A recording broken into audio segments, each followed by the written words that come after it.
अगस्त 2023 में मनीष गोयल एक SEBI registered research analyst ने 60 लाख रुपीस का फाइन भरा है। क्यों? एश्योर्ड रिटर्न्स का झूठा वादा और कंप्लायंस के डिसरिगार्ड। इससे पहले की अगर मैं बात करूं तो कैपिटल वाया ग्लोबल रिसर्च जिन्होंने 2022 में 50 लाख का फाइन भरा है। क्यों? इनकी एडवाइजरी बंद होने के बावजूद भी ये सब्सक्रिप्शंस कलेक्ट कर रहे थे। ये सिर्फ कुछ एग्जांपल है जहां सेबी ने क्लियर मेंशन कर दिया है कि अगर कंप्लायंसेस फॉलो नहीं किए तो भारी नुकसान होगा।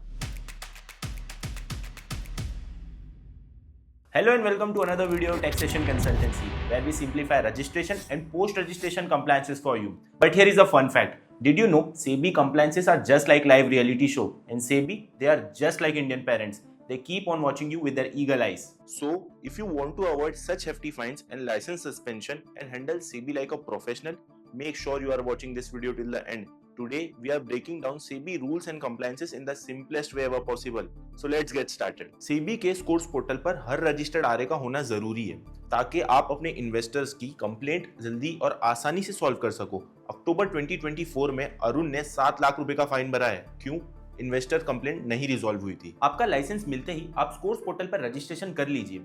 उसके बाद आपको ध्यान रखना है कि आप 21 दिन के अंदर कोई भी कंप्लेंट आए तो उसे सॉल्व करो, और जो कंप्लेंट आप सॉल्व करते हो उसका रिकॉर्ड प्रॉपर मेंटेन करना आपकी जिम्मेदारी है। क्लाइंट की ऑथेंटिसिटी और फ्रॉड प्रोटेक्शन के लिए केवाईसी भी जरूरी है। अरुण के 390 क्लाइंट्स में से उसने सिर्फ 38 क्लाइंट्स का केवाईसी किया था। ये एक मेजर रीजन बना उसका फाइन बढ़ने का। क्लाइंट से पेमेंट लेते ही आप उसका PAN card, date of birth और बाकी सारी डिटेल्स ले लो। फिर यही चीज आपको NSDL या NSE से जाके वेरीफाई करनी है, और ये चीजें आपको मैच करनी है कि जो उन्होंने दी है उससे मैच करती है या नहीं करती है तो उनका पेमेंट उनको वापस दे दो। हर रिकमेंडेशन पर प्रॉपर रिस्क डिस्क्लोजर मैंडेटरी है, जैसे investment are subject to market risk. Sameer Pandey पर 2 लाख रुपए तक का फाइन लगा है। क्यों? ये डिस्क्लेमर नहीं देने की वजह से। आपको आपकी हर रिकमेंडेशन पर एक डिस्क्लेमर देना जरूरी है। आपको क्लियरली मेंशन करना है investments are subject to market risk, और जो सेबी के डिस्क्लेमर्स है वो तो आपको देना ही है। सारी क्लाइंट कम्युनिकेशन का कम से कम पिछले 8 सालों तक का रिकॉर्ड रखना मैंडेटरी है। रुद्र शेयर्स पर 5 लाख रुपए का फाइन लगा था क्योंकि इनके सारे रिकॉर्ड्स इनकम्प्लीट थे। आपको आपके और आपके क्लाइंट्स के बीच में सारी कम्युनिकेशन का रिकॉर्ड रखना है। आप इसे गूगल ड्राइव पर भी स्टोर करके रख सकते हो, क्योंकि कल को इंस्पेक्शन के लिए जब आएंगी सेबी तब वो आपसे इस चीज के बारे में जरूर पूछेगी। हर पेमेंट के साथ एक फॉर्मल इनवॉइस देना जरूरी है जो सेबी रजिस्टर्ड डिटेल्स इंक्लूड करे। मनीष गोयल पर 60 लाख तक का फाइन लगा था। क्यों? क्योंकि इनवॉइस में उनके कुछ मेंशन ही नहीं था। टैली जैसे अकाउंटिंग सॉफ्टवेयर के साथ आप अपने इनवॉइसेस को ऑटोमेट कर सकते हो। साथ ही साथ आपको वैलिडिटी डिस्क्लेमर्स देना भी जरूरी है। रिकॉर्ड्स का कम से कम 8 सालों तक रखना जरूरी है ताकि वो ऑडिट्स के लिए रेडी रह सके। सेबी ने 19 लाख रुपए का फाइन मारा एडवाइजर्स पर। क्यों? क्योंकि उनके पास रिकॉर्ड्स ही नहीं थे। आप अपनी सारी रिकमेंडेशंस और रिसर्च रिपोर्ट को एक जगह पर स्टोर करके रखो और टाइमली चेक करते रहो कि वो वहाँ है, क्योंकि कभी कभी फाइल्स करप्ट भी हो जाती है। वी पर्सनली रिकमेंड कि आप उसे गूगल ड्राइव पर भी स्टोर करके रखो। सभी इलेक्ट्रॉनिक डॉक्यूमेंट्स पर क्लास 3 डिजिटल सिग्नेचर होना जरूरी है। बहुत से एडवाइजर्स को ऑथेंटिसिटी के प्रॉब्लम आए हैं इस चीज को लेकर। आप अपने चार्टर्ड अकाउंट से क्लास 3 डिजिटल सिग्नेचर बनवा लो, और सारी रिसर्च रिपोर्ट और इनवॉइस पर उसका होना जरूरी है। हर साल कंप्लायंस ऑडिट कराना मैंडेटरी है, जो कि आप अपने CA या CS से करवा सकते हैं। रिसेंटली एक आरए पर 10 लाख रुपए का फाइन लगा है। उसकी वजह ये थी कि उनके ऑडिट्स में से रिकॉर्ड मिसिंग थे। आपको आपके सारे क्लाइंट रिकॉर्ड और इनवॉइसेस का कंपाइलेशन करके रखना जरूरी है, क्योंकि बाद में जब आप ऑडिटर के साथ बैठोगे तो आपके लिए रिव्यू करना आसान हो जाएगा। जो स्टॉक्स आप रिकमेंड करते हो उस स्टॉक पर आपको 30 दिन तक ट्रेडिंग नहीं करना है। रिसेंटली एक आरए पर 5 लाख रुपए का फाइन लगा है। मेन रीजन उन्होंने पहले ही प्री मैच्योर ट्रेडिंग कर रखी थी। आपको आपका ट्रेडिंग लॉग मेंटेन करके रखना है, और आपको ध्यान देना है कि आपके रिकमेंडेड स्टॉक्स पर आप ट्रेड नहीं कर रहे हो। इन द सेम वे आपको आपके रिकमेंडेड स्टॉक पर 5 दिन पहले भी ट्रेड नहीं करना है। एक केस में एक आरए पर 7 लाख रुपए का फाइन लगा है इनसाइडर ट्रेडिंग की वजह से। And as I said before, आपको आपके ब्लैकआउट पीरियड के दौरान ट्रेड नहीं करना है। जस्ट अ स्मॉल रिमाइंडर, आपके रिकमेंडेड स्टॉक पर 30 दिन तक और 5 दिन पहले स्टॉक्स ट्रेडिंग अवॉइड करें। जेनेरिक पोर्टफोलियो बना के सभी क्लाइंट्स के लिए एक स्टैंडर्ड अप्रोच देना जरूरी है। आप एक जनरलाइज पोर्टफोलियो क्रिएट कर लो जो सारे इन्वेस्टर्स के लिए हो, और आपको ध्यान देना है कि सारे रिस्क, डिस्क्लेमर्स और डिस्क्लोजर वहां मेंशन है। एक रजिस्टर्ड रिसर्च एनालिस्ट को यह भी इंश्योर करना है कि उसके फैमिली मेंबर्स की फाइनेंशियल सर्विसेज ओवरलैप ना करे। एक रिसर्च एनालिस्ट पर 7 लाख रुपए का फाइन लगा है। क्यों? क्योंकि उनकी वाइफ ने ब्रोकरेज सर्विस दी हुई थी। आप सेबी को सारे पोटेंशियल कॉन्फ्लिक्ट्स पहले ही डिस्क्लोज कर दो, ताकि आपके फैमिली के फाइनेंशियल एक्टिविटीज इस बीच में ना आए। सेबी से प्रायर अप्रूवल लेना हर एडवर्टाइजमेंट के लिए जरूरी है। SEBI tells mutual fund, to not promise returns, comply with advertisement code. SEBI को आप अपना एड कंटेंट प्रायर ही भेज दिया करो अप्रूवल के लिए, और आपको ध्यान देना है कि आप कोई एग्जीक्यूटेड क्लेम्स ना कर रहे हो। जो भी प्लेटफॉर्म क्लाइंट डेटा हैंडल करता है उसके साथ आपका फॉर्मल अग्रीमेंट होना जरूरी है। रिसेंटली एक कंपनी पर फॉर्मल अग्रीमेंट ना होने पर एक बड़ा इशू फेस करना पड़ा था। जैसे कि आप अगर एक स्मॉल केस जैसे प्लेटफॉर्म पर अपनी सर्विस देते हो तो उनके और आपके बीच एक अग्रीमेंट होना जरूरी है कि हम यहाँ एक क्लाइंट डेटा शेयरिंग होने वाली है। एक रजिस्टर्ड रिसर्च एनालिस्ट की वेबसाइट होना जरूरी है और उसी वेबसाइट पर आपको सारे डिस्क्लोजर रखना है। सेबी ने रिसेंटली वार्निंग इशू की थी बहुत सारे रिसर्च एनालिस्ट को, उनकी वेबसाइट पर प्रॉपर डिस्क्लोजर मेंटेन नहीं थे। आपको ये भी ध्यान देना है कि आपकी वेबसाइट पर सारे डिस्क्लोजर और डिस्क्लेमर ऑलरेडी मेंशन्ड है, जैसे कि मैंने पहले ही समझाया था। लेकिन साथ ही साथ अगर आप पे कोई कंप्लेंट आती है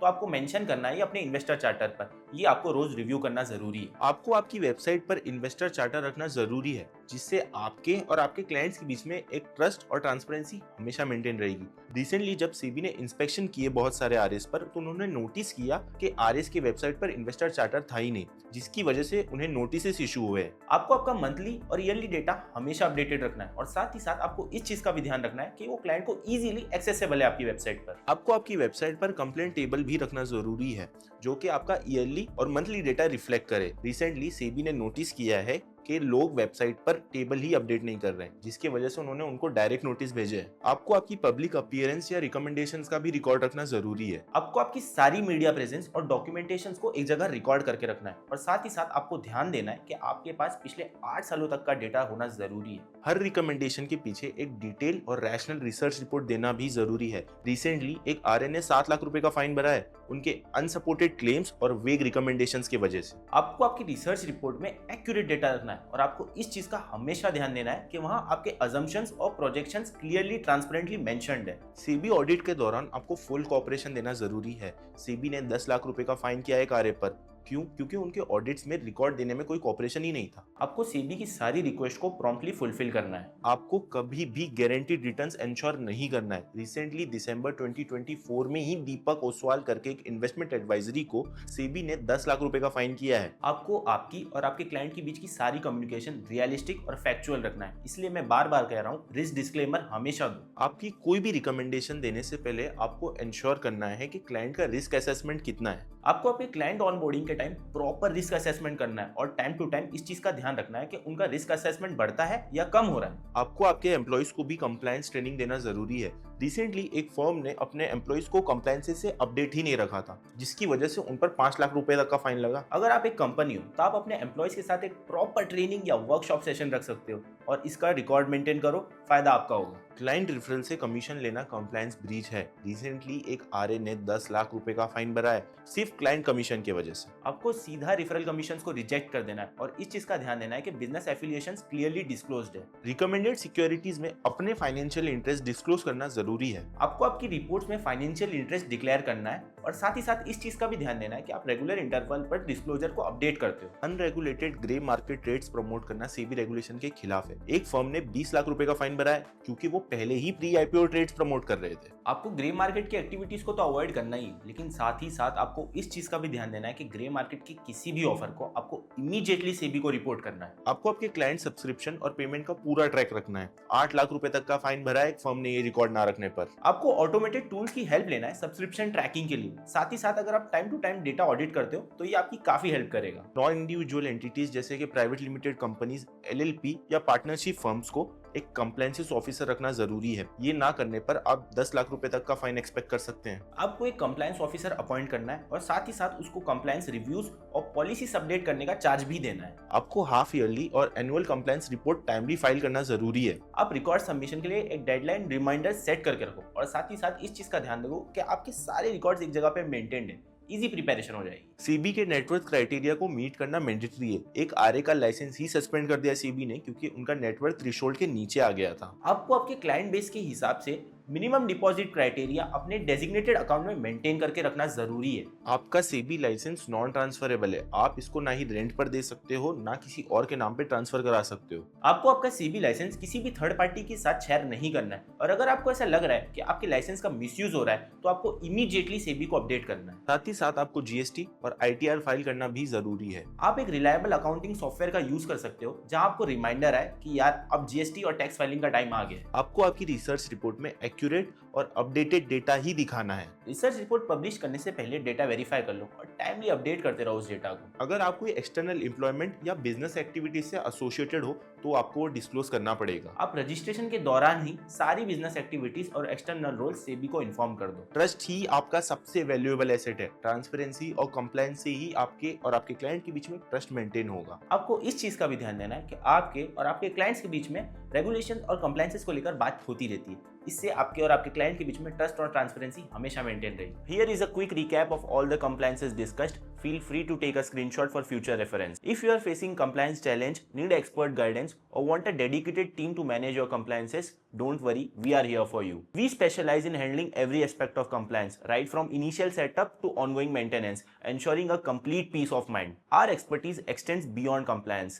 We excel in supporting our clients during inspection and audits, offering unmatched guidance and representation. To appoint us as your compliance officer or to have us manage your compliance end to end, contact us on the number given below. Partner with us for seamless compliance management and unwavering support from our end to you.